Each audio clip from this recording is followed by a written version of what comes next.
What's up, guys? Welcome back to my YouTube channel once again. My name is Dash Lifestyle. Kindly for watching me for the first time, remember to subscribe, like, share, and also comment. To my returning subscriber, thank you so much for always coming back and watching my video. Thank you so much for the love and support, and greetings to my brothers and sisters all the way from Caribbean country. So guys, in today's video, I want us to watch this video from a brave African lady. She has come out and exposed how the West, they are taking advantage of Africa, and how the West, they want Africa and some of the black country in the Caribbean to be poor. We have seen what it is happening in Haiti. It is because of the West, the Asian people, they are fighting. Look what it is happening in Jamaica.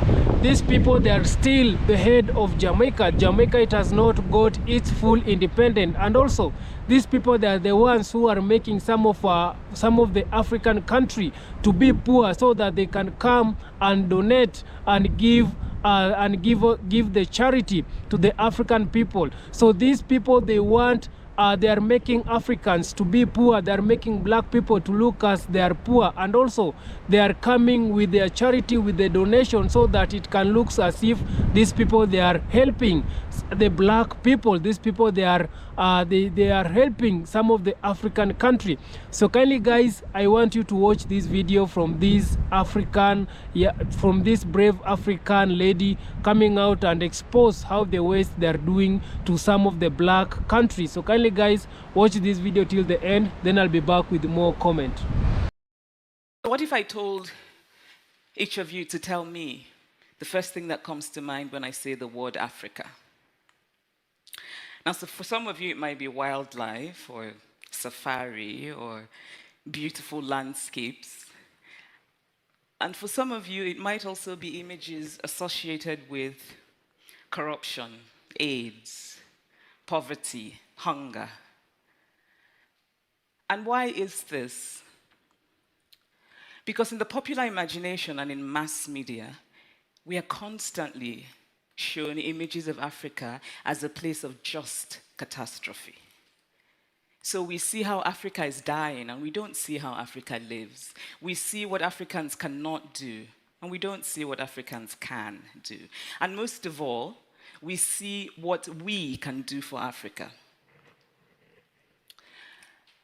So Africa becomes a place where you can go and build its wells and feed its children.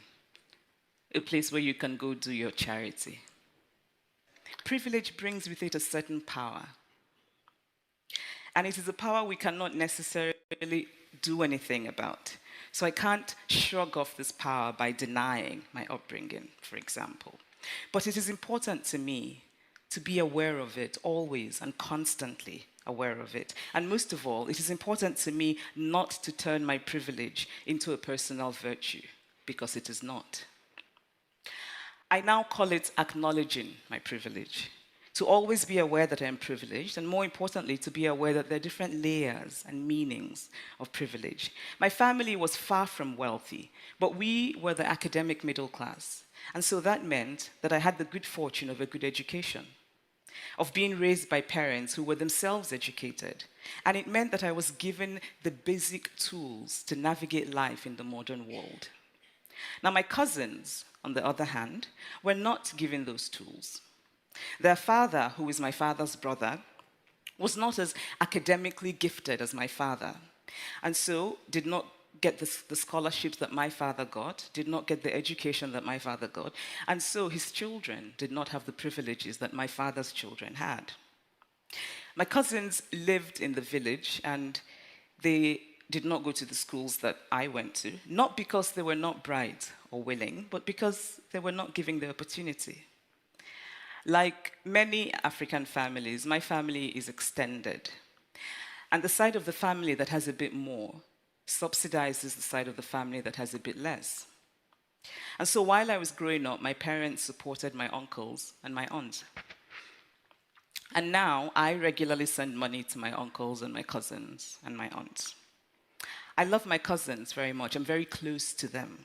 And yet, there was a part of me as I was growing up that felt that because my family was the family that constantly gave and not the family that received, that somehow we were better than my cousins. The wonderful South African writer Nadine Gordimer, who is white, writes about what she calls the great South African lie of white superiority. We whites, she writes, have the better part of everything, and it is difficult for us not to feel somewhere secretly that we are better. What Nadine Gordimer suggests is that white South Africans turned the privilege of their skin color into a virtue. It is very easy to become so entrenched in our privilege that we become blind to it. And not only do we become blind to it, we turn it into a virtue. Now, what acknowledging my privilege has done for me is that it has brought a certain humility to the way I look at the world and to the way I look at my place in the world. It enables me to say, yes, I work very hard, but also fate has indulged me. It enables me to see that I am able to do acts of kindness, not because I am somehow better than the people who receive these acts of kindness, but because I am privileged to be able to do these acts of kindness. Privilege and charity are very much connected. Privilege complicates charity. Acknowledging the ways in which we are privileged and the ways in which this privilege complicates our charity is, I think, very important. If I constantly give money to my cousins with no prospect of their ever earning the money themselves, I sometimes wonder whether at some point it becomes about my own goodness. And this makes me uncomfortable. Perhaps because my biggest dream is that we create a world in which there is no need for charity. My people, the Igbo of Eastern Nigeria, have a saying, "Akam ni nararera," which translates literally to, "all my fingers are not equal." But the degree of inequality between each of the fingers is quite small. And so I long for a world of much reduced inequality, a world in which the inequality is like the difference between my fingers. I long for a world in which there will be no need at all for charity. But until we get to that world, charity remains a necessity. Charity saves lives. Charity is saving lives right now in the Congo and Ethiopia, for example. But we must question the assumptions we bring to charity. For those of us who give charity, I think that there is often the risk of making one feel that one is better than those that one has helped. We are able to do charity not because we are better than poor people who cannot do the charity themselves, but because we are privileged. And in much the same way that I wonder about my relationship with my cousins and what my charity does to the way I see myself, I also sometimes wonder if there are people who need Africa to be poor. Not in an evil, plotting kind of way, but in a more subtle and metaphysical sense. Because only if Africa is poor do they have a chance to demonstrate their own goodness. A goodness that is often quite unreflective, that does not acknowledge its privileged place, and does not acknowledge that, but for accidents of history and birth, they themselves might have been in positions of receiving charity. Now, I'm not suggesting at all that we all have equal abilities, because obviously we don't. Although it is true that for every person who has attained a position of privilege, there are two people who could have as well if they had been given the opportunity. My cousin, for example, whose name is Nneka, is very bright and would obviously have done as well as I did in school if she had been able to go to the same school that I went to. And so, even though we didn't have a children's driver, I have learned to acknowledge the many ways in which I am privileged. There are people who are privileged in some areas and not in others, and people who, for example, didn't have a children's driver but had 3 warm meals on the table every day. A children's driver is my own symbol. For some other people, it might be, I'm not privileged because I don't have the big summer house, or I'm not privileged because I don't earn what my neighbor earns, or I'm not privileged because I don't have what my friend has. but we all are privileged in different ways, and it is important to keep that in mind, especially in doing acts of charity. And so in the end, for me, acknowledging my privilege is also a way to learn humility, but a practical kind of humility. The kind of humility that is free of hubris and free of false modesty. The kind of humility that acknowledges that we all are equally human, that we all are equally capable of being good people, of doing kind acts. The kind of humility that I think is the value that we will need when we finally create that wonderful world I dream about, that world in which there will be no need at all for charity. Thank you. I have a Norwegian friend who was recently telling me that his 4-year-old daughter started to collect all the loose change in their home. And when he asked her why, she said she wanted to give the money to Africans, which I thought was very sweet. But also it struck me that at so young an age, the only conception she had of Africa was of a place that needed her charity. I was born and raised in Nigeria, and I've noticed that among my fellow Nigerians, complaining about our problems is an art form. So a conversation with friends or taxi drivers or hair braiders very quickly become impassioned rants about our country's problems, about our terrible government officials, about the roads and the schools and the electricity supply and that sort of thing. But when a foreigner, particularly a non-African foreigner, says the exact same things, Nigerians become furious. Now, I've always been curious about this particular brand of Nigerian defensiveness, which I happen to have in sizable amounts, by the way. And so I've often wondered why we have this defensiveness. After all, what the foreigners say about us is true. And it seems to me that we are defensive because we know that the Nigerians who complain about our problems know the other stories of Nigeria from lived experience, know that Nigerians have a lot of resourcefulness, ingenuity, know about what Nigerians dream about, what they aspire to, what motivates them, what they value. And we sense that the foreigners don't know these other stories, and so that they're more likely to see us only as about our problems, only as a charity case. And so our defensiveness emerges. We are defensive because we are eager to preserve that most elusive and most important of human qualities, dignity. We are defensive because we don't want to be reduced to a charity case alone. Some years ago, I was having a conversation with a friend who told me that I was one of those privileged Africans because of what she called my privileged upbringing and my privileged background. Now, I was taken aback. I had never been called privileged in my life. I had never thought of myself as privileged.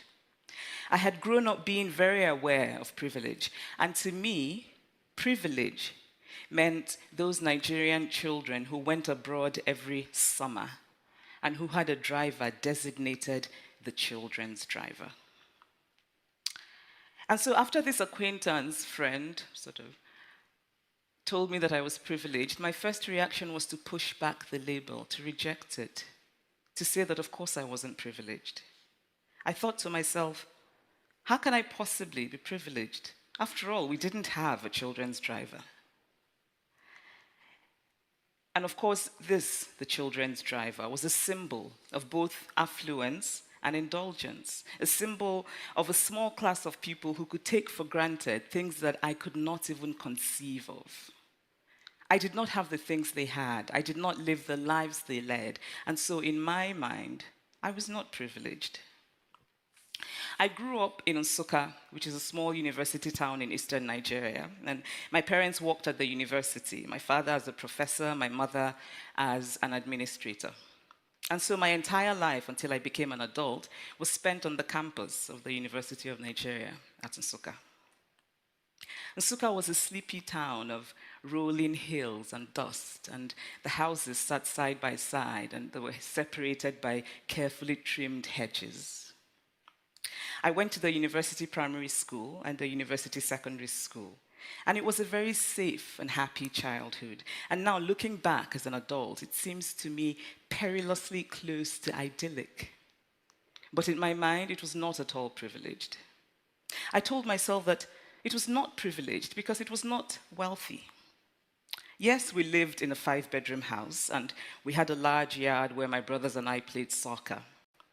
And we had birthday presents and presents at Christmas. But there were also those long, sad months, especially during Nigeria's military governments of the 1980s and 1990s, when education was underfunded and my parents were not paid their salaries regularly, and lecturers went on endless strikes, and we had boiled yam instead of toast for breakfast, and my mother began to ration out the milk, and our home wore a desolate air.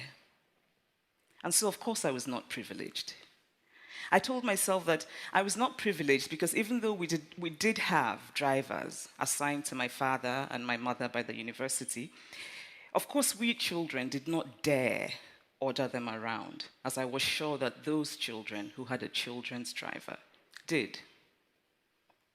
And then it struck me that part of being privileged is denying privilege. Of course, I was privileged. It was easy, in comparing myself with people who had a children's driver, to conclude that I was not privileged. But what if I compared myself to people who not only lacked a children's driver, but also lacked all the many other things that I had? Why was denial my first reaction? Because of the immediate discomfort that the idea of being privileged brings. Because of the mix of guilt. So guys, I hope you have watched that video from this brilliant African lady coming out and expose how the West, how the white people, they are taking advantage of the black country.